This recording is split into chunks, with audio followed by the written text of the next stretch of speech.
আগস্টে সরকার পতনের পর ৯ মাস পেরিয়ে গেলেও এখনো দেশ অস্থিতিশীল। এই পরিস্থিতিতে চাপ বাড়ছে অর্থনীতিতে।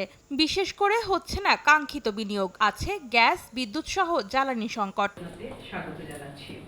মঙ্গলবার ধানমন্ডির সিপিডি কার্যালয়ে বাংলাদেশের অর্থনীতির তৃতীয় প্রান্তিকের পর্যালোচনা প্রতিবেদনে এসব কথা তুলে ধরা হয়। এ সময় বিনিয়োগে চাঞ্চল্য বাড়ানোর পরামর্শ উঠে আসে।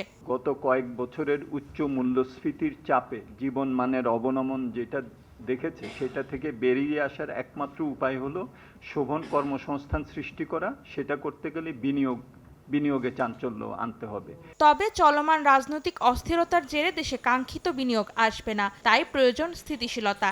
এজন্য নির্বাচনের তারিখ ঘোষণার পরামর্শ দিয়েছে সিপিডি। ৯ মাস হয়ে যাওয়ার পরে এখন যদিও সরকারের পক্ষ থেকে একটা তারিখ মানে একটা দেওয়া হয়েছে, টাইম ফ্রেম, কিন্তু এখন মনে হচ্ছে যে একটা নির্দিষ্ট ডেট দেওয়াটা একটা যুক্তিযুক্ত হবে, একটা ভালো ডিসিশন হবে যে সেটা ডিসেম্বর হোক, জানুয়ারি হোক, কিংবা ফেব্রুয়ারি হোক, মার্চ হোক, একটা নির্দিষ্ট সময় দেওয়ার এক সময় এসেছে। বাজেটে কালো টাকা সাদা করার সুবিধা কাজে আসছে না উল্লেখ করে নতুন রাজস্ব উৎস খুঁজে বের করার পরামর্শ দিয়েছে সিপিডি। দুর্বল ব্যাংকগুলোর অভ্যন্তরীণ নিয়ন্ত্রণ জোরদার করার কথাও বলা হয়েছে।